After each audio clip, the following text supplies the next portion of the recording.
How are you twinkle, कैसे हो? बस बढ़िया। आप कैसे हो मैम? मैं भी ठीक हूँ।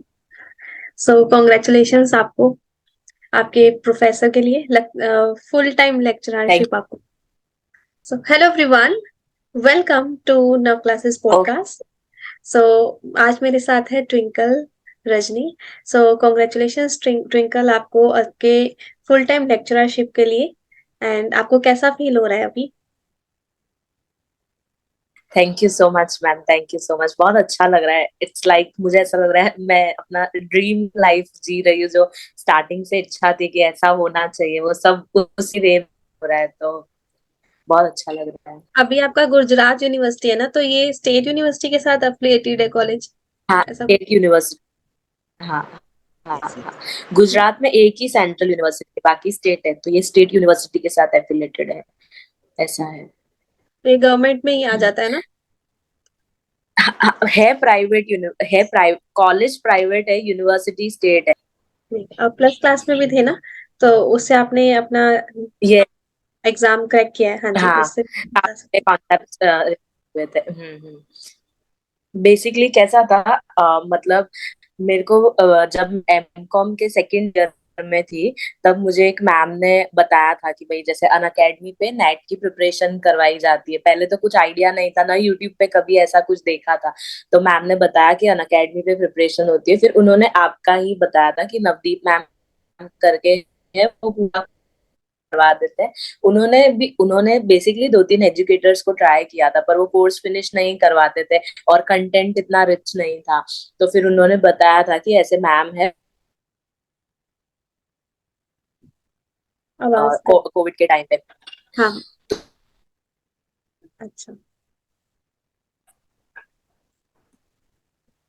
हाँ, तो मैंने 2020 में सब्सक्रिप्शन लिया। फिर फर्स्ट टाइम कैसा था, मैं सिर्फ आपकी वीडियोस सुनती थी। मतलब मैंने कुछ नोट्स नहीं बनाए थे, ना ही मेरे पास बुक थी। बस वो वीडियोस सुनती रहती थी और कभी कभी ऐसे पीडीएफ से रिवाइज कर लेती थी। तो जो फर्स्ट अटेम्प्ट मेरा नेट का रहा था, वो क्लियर तो नहीं हुआ था, पर उसमें मेरे कॉन्सेप्ट 50-60% तक क्लियर हो गए थे, मुझे ऐसा लगता था। तो बेसिकली फर्स्ट वाले में सिर्फ कॉन्सेप्ट क्लियर हुए। फिर एग्जाम दिया, फिर नहीं क्लियर हुआ। देखा ये तो बहुत, मतलब जो एक्चुअली होना चाहिए और जो कट ऑफ आ रहा है और उसमें। तो फिर नेक्स्ट टाइम फिर से मैंने सब्सक्रिप्शन लिया। सब्सक्रिप्शन लेने का रीजन यही था, मैं ना बात से ही अर्निंग करना स्टार्ट कर दिया है और ये टीचिंग की फील्ड में ही हूँ। पहले स्कूल ट्यूशन तरीके से चालू ही है ना खुद, और उतनी आवाज कंसिस्टेंसी थोड़ी भी कट। मेंटेन नहीं रह पाती थी, क्योंकि मेरे को खुद को लेने थे। तो इसलिए फिर मैं हमेशा हाँ, अभी कंटिन्यू करो जी। मैम मेरे साइड से नेटवर्क फुल बता।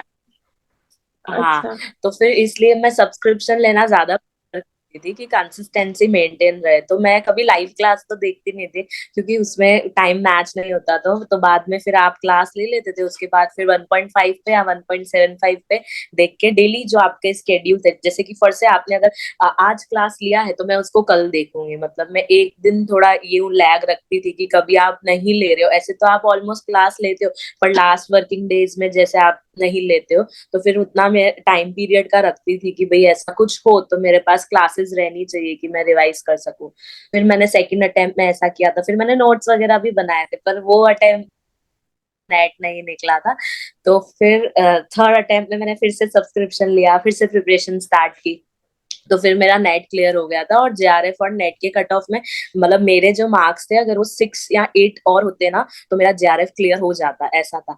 पर ड्यूरिंग दिस स्टेज, मतलब ये जो 3 बार मैंने पढ़ा, इतनी बार सुन लिया था, स्पेशली कॉमर्स था, मेरे दिमाग में बैठ गई थी चीजें कि कोई बोले फाइनेंस में ये सब कहाँ पे आता है, आपकी बुक में कौन सा टॉपिक कहाँ पे है, मुझे वो भी याद है। स्टिल आप कुछ पूछोगे तो मेरे को आइडिया तो होगा, शायद इतना डीप में नहीं होगा पर होगा। तो इतना हाई लेवल आ चुका था कि पढ़ पढ़ के same goes for paper one और कॉमर्स में, एक बोलते हैं ना कि जो कॉन्सेप्ट मास्टर्स जाती थी उसमें नहीं आती थी, तो मुझे काफी काफी हेल्पफुल हुई। और स्टार्टिंग में मुझे बहुत मजा आता था, मुझे लगता था इतना सारा नया पता चल रहा है, क्योंकि कॉलेज में और स्कूल में पढ़ते हैं तो इतना हाई लेवल का नहीं पढ़ते हैं, बट जब ये सेम चीज नेट में आती है तो फिर बहुत मतलब डीप हो जाता है और बहुत ज्यादा आ जाता है। तो उसके बाद जो कॉन्फिडेंस आता है, या आप किसी से बात कर रहे हो तो आप हर टॉपिक के साथ रिलेट कर पाते हो, आपने कभी कहीं ना कहीं तो वो चीज सुनी ही होती है। तो इस हम्म, तरीके से मुझे काफी हेल्प हुई वीडियोस से। अच्छा, ग्रेट।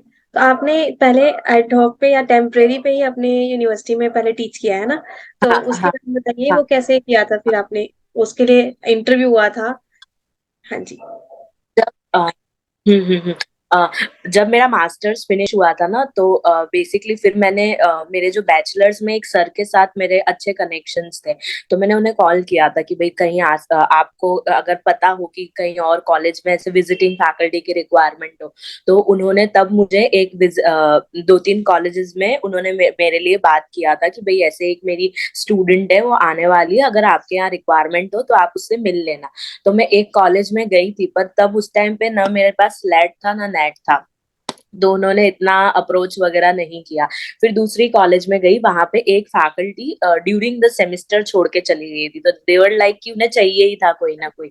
तो मैंने वहां से स्टार्ट किया पढ़ाना। टू 2021, अभी लास्ट ईयर की बात है, Jan 21 में ही मैंने वहां पे फर्स्ट लेक्चर लिया था।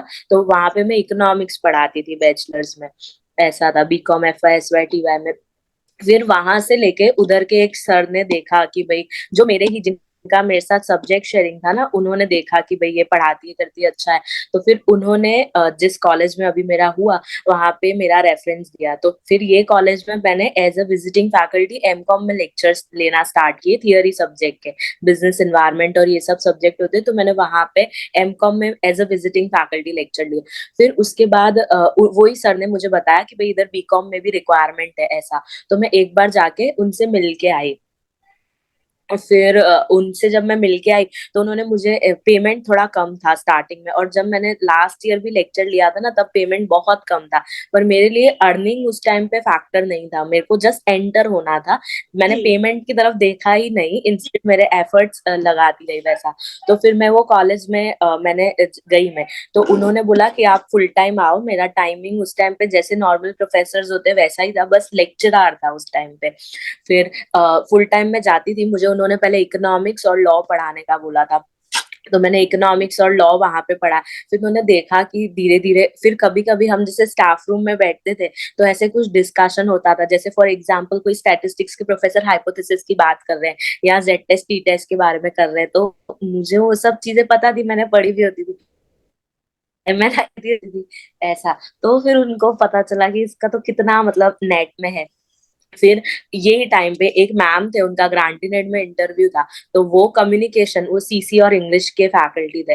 तो उन्होंने मेरे कम्युनिकेशन के नोट्स देखे, बोले आपने तो कितना सारा आप जो पढ़ाते थे वो मैं वीडियो देखने के बाद उसके नोट्स बनाती थी। मतलब मेरे को पेपर 1 में मैंने खुद के नोट्स बनाए थे, पेपर 2 में भी बनाए थे, पर बुक भी रखी थी, क्योंकि मैं नोट्स में सिर्फ वही लिखती थी जो मुझे नहीं आता था। अगर फर्स्ट से मुझे कोई कॉन्सेप्ट आता है या मैंने कहीं पे उसको नोट डाउन नहीं करती थी, just to save the time और ऐसे सब करके। तो फिर उन्होंने मेरे नोट से गो थ्रू किया, बोले मैं इतनी सारी बुक्स पढ़ी है पर सबका क्रक्स जो बोलते हैं ना वो मेरे को आपके नोट्स में मिल रहा है।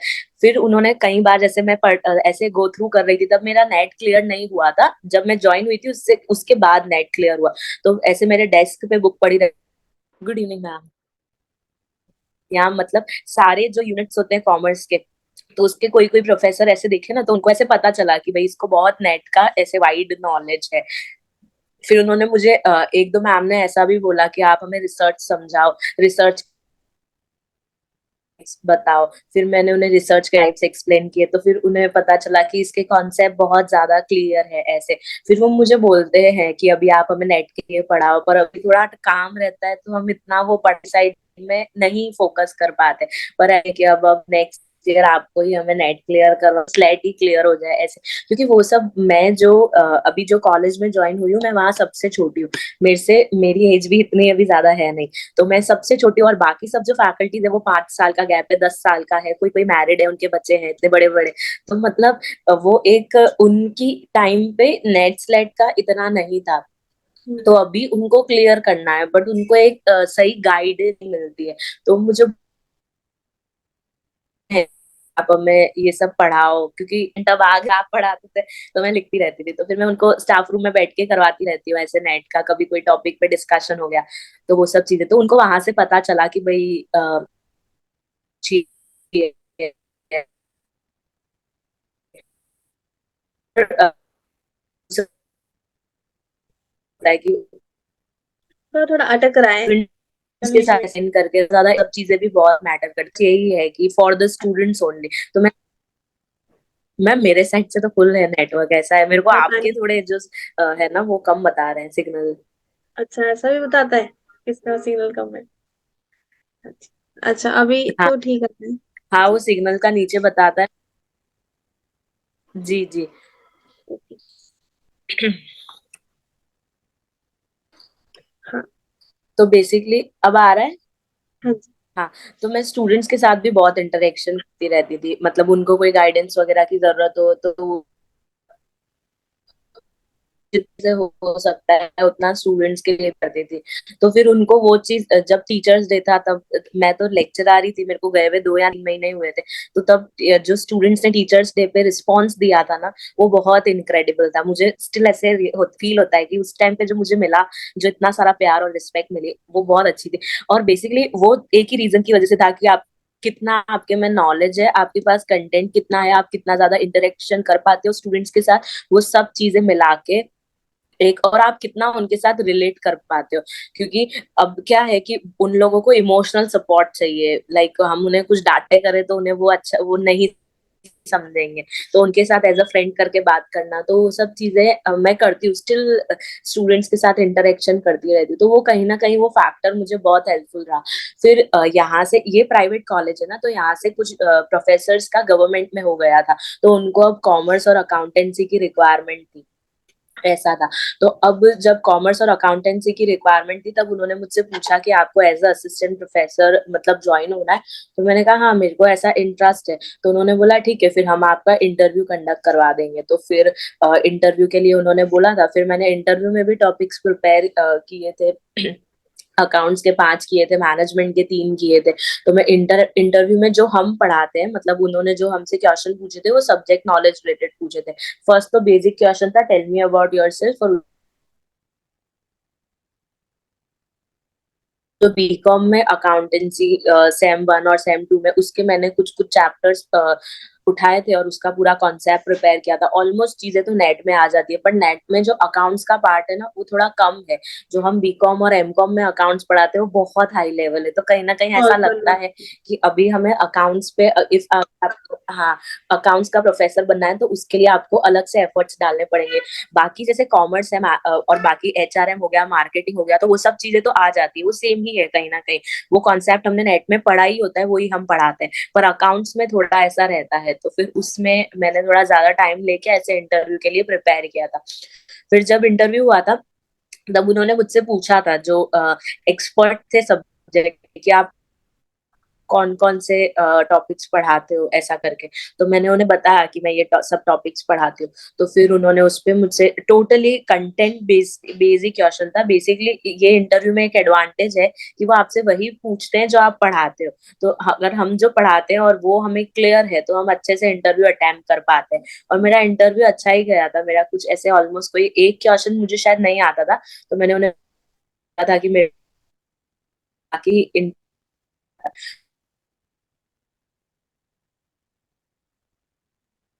उसमें हमें डिसीजन ट्री एनालिसिस, प्रोबेबिलिटी, वो जो मेथड्स है वो सब नहीं आती है, वो मैंने आपकी बुक में पढ़ी हुई थी। तो जब उन्होंने,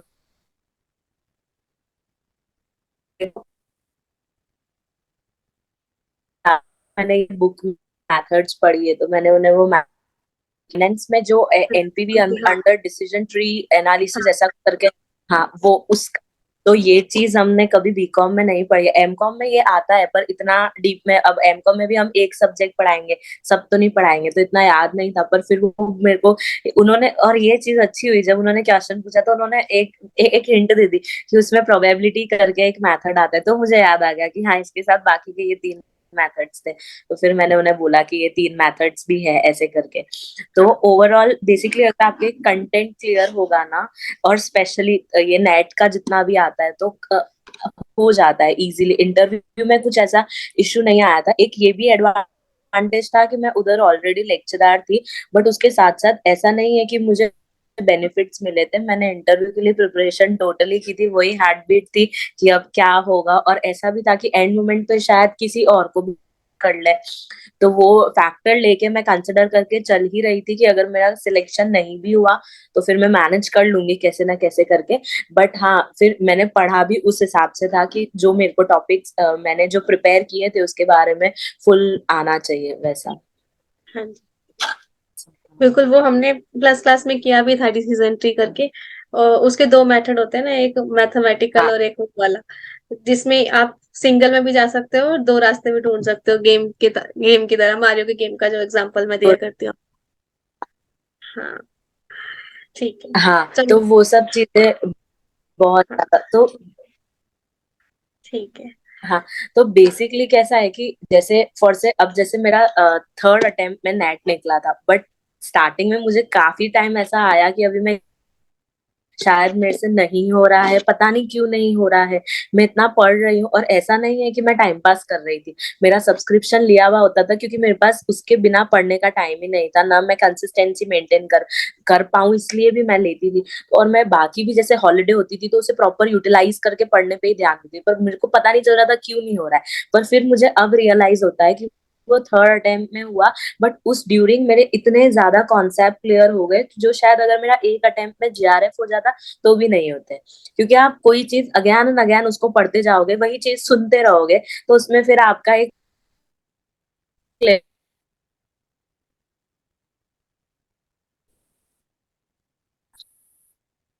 कि कंटिन्यू किया कि भले मेरे को रिजल्ट दिख ही नहीं रहा था ऐसा हो रहा था। ठीक है। सो बेसिकली इसका यही है कि आपका इंटरव्यू होता है, और इंटरव्यू में आपका पूरा का पूरा कंटेंट पूछते हैं, और जिस लेक्चरर की उधर रिक्वायरमेंट है प्लस आप जो पढ़ाते हो यहाँ से आपके क्वेश्चंस पुट अप कर सकते हैं ना। अटक गया है अब। हाँ हाँ, और बेसिकली आप खुद भी जैसे फॉर से अगर किसी को इंटरेस्ट है। हाँ, आगे। अब आपका लाइक पता नहीं यहाँ से क्यों लैग हो है, रहा तो है। बेसिकली जैसे हाँ, और कॉलेजेस में भी ऐसे रेज्यूमे लेके जाती थी। मतलब उन्हें देख के आती थी रेज्यूमे कि इनकेस कभी उन्हें रिक्वायरमेंट हो तो फिर वो लोग कांटेक्ट करेंगे। इससे पहले भी मैंने एक दो जगह पे इंटरव्यू दिए थे। वहां पे फर्स्ट जब मेरा इंटरव्यू दिया ना, तब मेरे को ऐसे बिल्कुल भी पता नहीं था कि वो लोग किस तरीके से। तब भी मैंने आपको कॉल किया था कि मेरा इंटरव्यू है, तब आपने मेरे को बताया था कि आप अकाउंट्स का जो जिस सब्जेक्ट के लिए आप अप्लाई कर रहे हो उसका एक बार गो थ्रू करके जाओ। तो मैं गो थ्रू तो करके गई थी, बट फर्स्ट टाइम था तो नर्वसनेस, और फिर बाकी उन्होंने ये टीचिंग टेक्निक्स भी पूछते हैं कि आप क्या कैसे पढ़ाओगे, क्या क्या न्यू टेक्निक्स यूज करोगे। वो सिचुएशन बेसिस पे भी जाते हैं कि अगर ऐसा हो गया क्लास में तो आप किस तरीके से रिएक्ट करोगे, ये सब चीजें। तो वो फर्स्ट इंटरव्यू मेरा बहुत खराब गया था। मतलब मुझे आके ऐसा लगा कि अच्छा था, पर फिर कॉल नहीं आया तो मतलब खराब ही था। तो ऐसे एक दो इंटरव्यू देने के बाद फिर अब जो इंटरव्यू था ना उसमें थोड़ा कॉन्फिडेंस था। प्लस पढ़ के गए थे ना, तो उसका बहुत इम्पैक्ट होता है कि आपको पता होता है कि मैंने तो मेरा बेस्ट ही दिया है, आएगा तो फिर अपने आप कॉल आ जाएगा। क्योंकि फिर डर नहीं लगता है। पर आगे क्या था कि मैं मेरे को पता ही नहीं था ये प्रोसेस क्या है, किस तरीके से अपेयर होना है, या मुझे कितना पढ़ के जाना है, क्या पढ़ के जाना है। तो बेसिकली अगर आपको कहीं पे भी ऐसे इंटरव्यू के लिए आता है तो आप जाओ उधर, जाके देखो कि किस तरीके से है, क्या क्या प्रोसेस है। और कोई भी दो जैसे फॉर से मैं अगर कॉमर्स के लिए अप्लाई कर रही हूँ तो मैं कॉमर्स के 3-4 टॉपिक्स एकदम डीप में पढ़ के जाऊंगी। उसके रिसेंट एग्जाम्पल्स या कौन कौन सी कंपनीज उसमें इंगेज्ड है वो सब चीजें देख के जाऊंगी। और अगर अकाउंटेंसी के लिए अप्लाई कर रहे हो तो उसके टॉपिक के कॉन्सेप्ट्स, उसमें क्या क्या एंट्रीज होती है, डेबिट साइड क्या आता है, फॉर्मेट वगैरह जो भी है वो पूरा करके जाओ। तो हो जाता है, ऐसे चांसेस रहते हैं। तो कहीं कभी भी इंटरव्यू देने जाने का, तो बेसिकली जिस सब्जेक्ट के लिए अप्लाई कर रहे हो उसमें कुछ टॉपिक्स प्रिपेयर करके जाओ। और वो लोग आपको ऑप्शन तो देने ही वाले हैं कि आप क्या, आपने क्या प्रिपेयर किया है या आप क्या पढ़ाते हो। तो अगर आपके पास ऑप्शन है तो फिर आप कुछ भी भी बोलो ना। और इसमें कुछ लोगों का मैंने देखा, हमारे साथ जो एक थे, उन्होंने थोड़ा टफ टॉपिक चूज किया था, तो उसमें फिर वहां जाके वो कंफ्यूज हो गए, तो फिर हमको सर ने उसी टाइम पे बताया भी सही कि आपके पास ऑप्शन है, आप भले इजी टॉपिक चूज करो ना, वो तो एक्चुअली आपको ऑप्शन दे ही रहे हैं, तो आप ऐसे उनको ये दिखाने के लिए कि भाई हाँ मैं टफ पढ़ाता हूँ, तो वो टफ चूज करने का कोई पर्पस नहीं है, उधर जाके रॉन्ग ही हो जाएगा। इससे अच्छा आप इजी चूज करके जाओ जिसमें आपको कॉन्फिडेंस है कि आप इसमें कर लोगे, और इसमें कुछ एक्स्ट्रा चले गए तो आपको आ जाएगा, तो वैसे टॉपिक्स ही चूज करो। बिल्कुल, ये आपने बहुत अच्छा बताया कि आप अपने खुद के एफर्ट्स जहाँ लगा सकते हो, तो आपको पता है कि इतना पूछो, उसके अलावा एक्स्ट्रा एक्स्ट्रा पूछ लेंगे तब भी। तो ये चीज मैंने भी नोटिस किया, अगर कोई इंटरव्यू में आपसे पूछते हैं कि आपको क्या क्या आता है, आप हल्का सा अटक के कोई बोलोगे ना, मेरे को ये भी आता है, तो एक्चुअली हाईली हाँ चांस है वो भले वहां से पॉइंट पूछ ले और आप वहां अटक जाओ। तो बेसिकली हाँ आपको अगर ये भी बताना ना, ये मुझे थोड़ा कम आता है, आपने बोल दिया ना वहां पे, इट मीन्स वो वहां से क्वेश्चन हाँ, पूछ सकते हैं और आपको फंसा सकते कुछ हैं। वही वही। और इसमें मुझे नेट की भी बहुत हेल्प हुई थी, मेरे को नेट का तो बहुत ज्यादा, मैं मेरे को ऐसे इतना ये कंटेंट हेल्प करता है ना एट एवरी प्लेसेस। मतलब अगर अभी मुझे 11th का फोर्थ से कल बीए का लेक्चर लेना है, तो मैं नहीं पढ़ूंगी तो मुझे चलेगा, क्योंकि मैंने उसमें उसके रिलेटेड कुछ ना होगा, मैं बच्चों को एक हाई यहाँ पे लैग कर पेपर वन गया। का हो चाहे पेपर टू, किसी ना किसी वे में वो हाँ, आता है। चलो ठीक है, आपने नेट जेएरएफ में जो हाँ अच्छे से तो तैयारी की थी, उसका आपको काफी बेनिफिट हुआ है कि पेपर पेपर टू में जो पढ़ा था, हाँ वो आप कभी भी किसी भी तरीके से स्टूडेंट्स को पढ़ा हाँ, सकते वो हो, कहीं ना कहीं आ ही आ जाता है। हाँ, और वो आता ही है, कम्युनिकेशन भी आता है, कुछ ना कुछ आता है, या कोई और बात कर रहा होता है तो आप उसके साथ एटलीस्ट रिलेट तो कर ही पाते हो कि ये इस सब्जेक्ट में इसकी बात कर रहा है, ऐसा है। ठीक है, चलो बहुत तो अच्छा ट्विंक। बेसिकली मुझे अब ऐसा रियलाइज होता है कि अगर आप, हाँ, कि नेट इसलिए मत निकाल क्लियर तो हो ही जाएगा, बट ये जो प्रोसेस है, जैसा आप हमेशा बोलते हो, ये प्रोसेस बहुत मैटर करती है, और इस प्रोसेस में जो आप सीखोगे ना, वो लाइफ लेसन्स रहेंगे, वो आपको एवरी मोमेंट पे किसी ना किसी वे में हेल्प करते ही रहेंगे। तो वो यस, चीज मुझे अभी रियलाइज होती है कि वो जो प्रोसेस थी 2 साल की, वो बहुत हेल्पफुल रही है। हाँ, मैं कहती भी हूँ कि जेआरएफ निकालनी नहीं है, इसको जीना है। जब हम इसको प्रोसेस को जिएंगे ना, तो फिर वो आपको हर हर जगह हाँ यूजफुल लगेगी हाँ और काम। यस, ठीक है, चलो हाँ। आपके और पेरेंट्स काफी मुझे प्राउड फील। था कि जेआरएफ, हाँ, तो मुझे ऐसा था कि जेआरएफ हो जाए, बट फिर अभी मैंने देखा कि जो हमारी यूनिवर्सिटी है ना, वो जेआरएफ के कुछ एक्स्ट्रा पॉइंट्स नहीं देती है। जैसे फॉर से अभी जैसे मेरा नेट स्लेट क्लियर है ना, तो मेरे एपीआई स्कोर में 10 पॉइंट्स प्लस होंगे, वेर एज डीयू में कैसा है कि वो जेआरएफ के +2 देते हैं, पर मैं तो गुजरात यूनिवर्सिटी से, तो मुझे तो वो जेआरएफ का कोई एक्स्ट्रा बेनिफिट है ही नहीं। अब जैसे मेरा असिस्टेंट प्रोफेसर में हो गया ना, तो अभी मेरा पीएचडी बाकी है, बट मेरा नेट स्लेट है, तो वो मुझे कायम नहीं, जो मान्यता होती है ना, वो गवर्नमेंट दे देगी। तो उसके बाद से लेके मतलब मैं जब तक मेरी पीएचडी होगी, तब तक फिर मैं गवर्नमेंट कॉलेजेस में प्रोफेसर बनने के लिए मेरा एपीआई जो है वो बेटर हो जाएगा। तो वो यूनिवर्सिटी यूनिवर्सिटी डिपेंड करता है, कहीं पे जेआरएफ के पॉइंट्स वो लोग कंसिडर कर रहे हैं, और देर आर सर्टेन यूनिवर्सिटीज जो स्टिल वो पॉइंट्स कंसिडर नहीं कर रही है, तो वो है। तो अगर प्रोफेसर का मिल जाए ना, तो दैट बेटर, आप वो ज्वाइन करो बिफोर जेआरएफ, क्योंकि उसके ये अब मेरा एक्सपीरियंस काउंट हो रहा है ना, इस हिसाब से। हम्म, हम्म। तो हाँ, वो है। मैं बच्चों के लिए कहती हूँ कि अगर बाई चांस आपका पीएचडी नहीं हुआ तो एटलीस्ट प्रोफेसर बन जाओ, और प्रोफेसर नहीं हो रहा तो एटलीस्ट पीएचडी करो, क्योंकि सब चीजों का एक्सपीरियंस काउंट होगा। यहाँ पर 6 मंथ भी आप पढ़ाओगे तो 2 पॉइंट्स ऐड हो जाएंगे, तो वो आपका वहां से एपीआई स्कोर इंक्रीज होता ही जाएगा। हाँ, हाँ हाँ हाँ। और अगर गवर्नमेंट कॉलेजेस में अप्लाई करना है या ग्रांटीनेट कॉलेजेस में जाना है, तो एपीआई तो बहुत मैटर करता है। फिर उसके लिए आप रिसर्च पेपर्स लिखो, पीएचडी, नेट स्लेट, इसके सब पॉइंट्स। फिर एमकॉम के बाद आपके कितने अच्छे परसेंटेज थे, उसके बेसिस पे भी पॉइंट्स कैलकुलेट होंगे, तो ये सब चीजें तो फिर बहुत हेल्पफुल होगी। तो कुछ ना कुछ तो करते ही रहना है, ऐसा है। अभी आपका गुजरात यूनिवर्सिटी है ना, तो ये स्टेट यूनिवर्सिटी के साथ अफिलिएटेड है कॉलेज, हाँ, ऐसा कुछ? State university. हाँ हाँ Yes, yes. हाँ। गुजरात में एक ही सेंट्रल यूनिवर्सिटी, बाकी स्टेट है, तो ये स्टेट यूनिवर्सिटी के साथ एफिलेटेड है, ऐसा है। तो ये गवर्नमेंट में ही आ जाता है ना? है प्राइवेट है, प्राइवेट कॉलेज प्राइवेट है, यूनिवर्सिटी स्टेट है। अभी गवर्नमेंट के लिए हम एलिजिबल ही नहीं है, क्योंकि जब तक पीएचडी के वो 25 पॉइंट्स आएंगे ना, प्लस आपके रिसर्च पेपर के जो 10 पॉइंट्स होंगे, अगर आप 5 पेपर्स लिख रहे हो तो वो 35 पॉइंट्स होंगे, तो ही एपीआई स्कोर बढ़ेगा। तो जैसे बिल्कुल। एपीआई स्कोर बढ़ेगा उसके बाद ही गवर्नमेंट और ग्रांटेड एड कॉलेजेस में अप्लाई कर पाएंगे, ऐसा है। जी।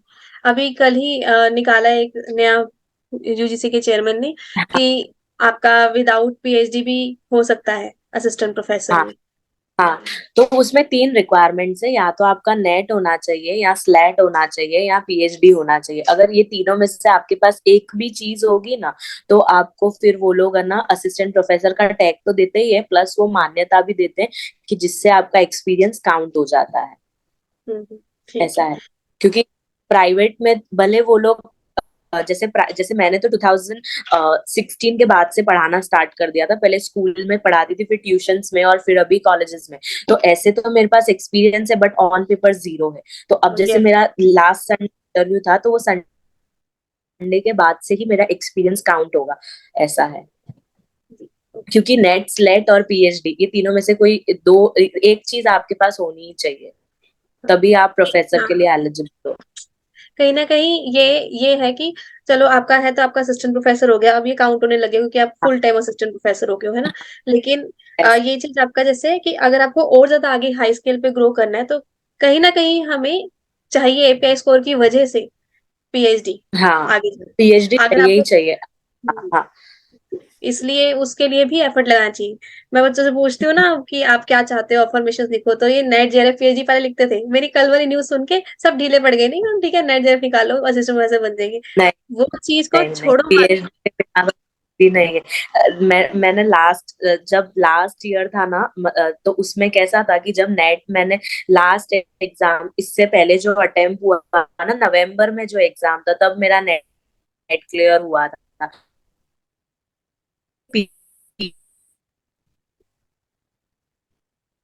यूनिवर्सिटी फिर मेरे साथ इश्यू क्या हुआ था कि जैसे जीसेट था मेरा, लास्ट ईयर जैन में जीसेट हो गया था, तो बट मैं एग्जाम देने से एग्जाम्प्टेड थी, पीएचडी एंट्रेंस देने से, पर ना पता नहीं इसमें शो था। और मैं उस टाइम पे मैं 3 कॉलेजेस में काम कर रही थी, तो वो तो लोड रहता ही था, प्लस नेट का भी पढ़ने का रहता था। तो मेरे से वो डेट मिस हो गई डॉक्यूमेंट्स वेरीफाई करवाने की।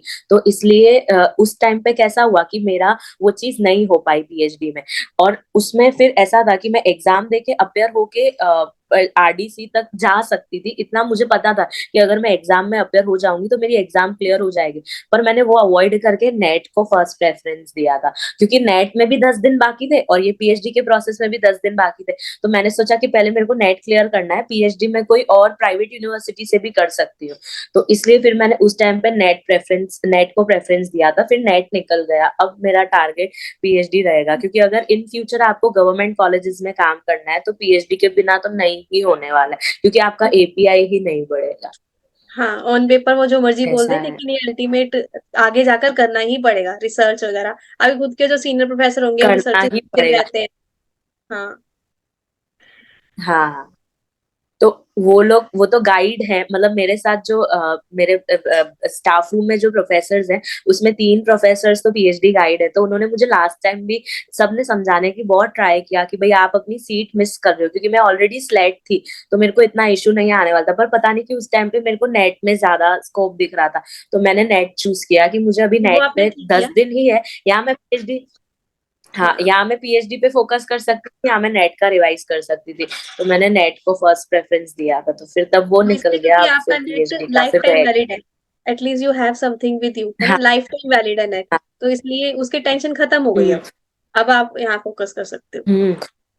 हाँ, और पीएचडी तो प्राइवेट यूनिवर्सिटी में भी हो सकता है ना, आप प्राइवेट यूनिवर्सिटीज में तो ऐसा कुछ नहीं है, वो लोग तो फीस ज्यादा है, वो लोग एमकॉम के बेसिस पे भी पीएचडी करवा ही रहे हैं, ऐसा है। पर मेरे को ऐसा था नेट हो जाए तो फिर मैं नेक्स्ट टाइम स्टेट या गवर्नमेंट यूनिवर्सिटी से पीएचडी कर सकूं, इसलिए।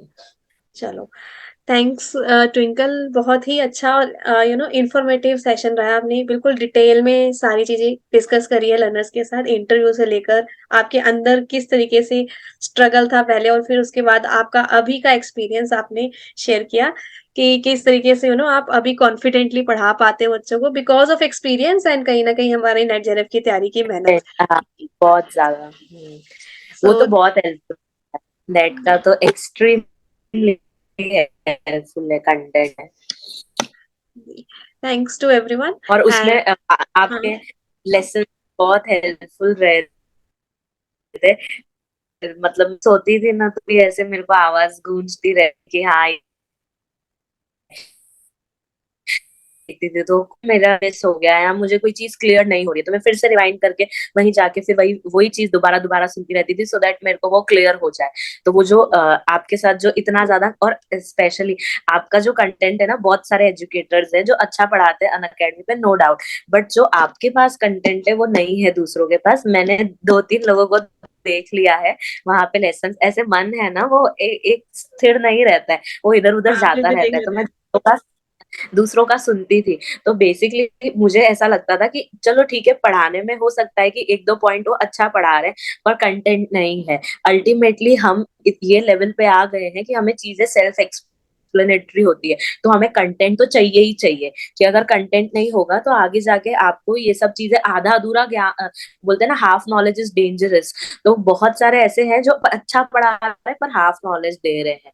तो वो चीज मैंने फील की खुद के एक्सपीरियंस से जब स्क्रॉल करती रहती थी। तो फिर मैं एंड में आपके पास आके ही आती थी कि नहीं भाई, इनके पास जो कंटेंट है मेरे को इसमें से ही पढ़ना है, और वो मुझे आज हेल्प कर ही रहा है हाँ, मिलियन वेज में।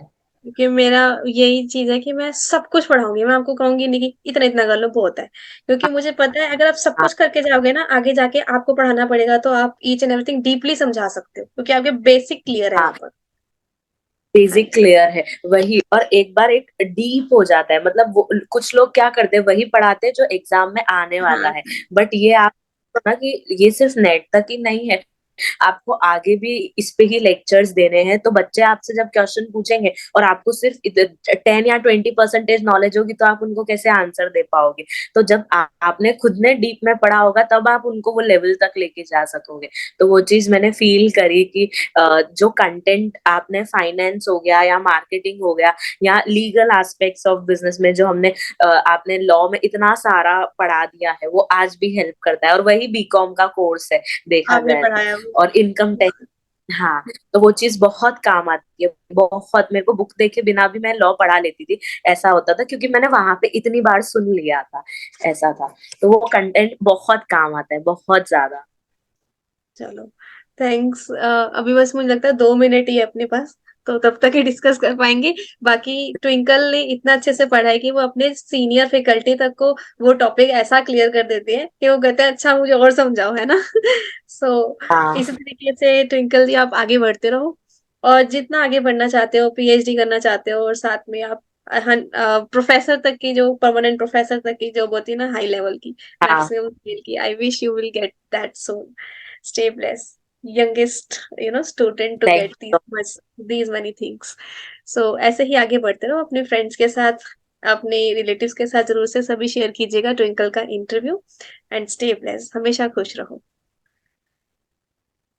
Thank you so much ma'am, thank you so much, thank you so okay, dream believe act energy. Much. चलो, thank you, thank you bye and have a bye. Nice day, stay blessed. Thank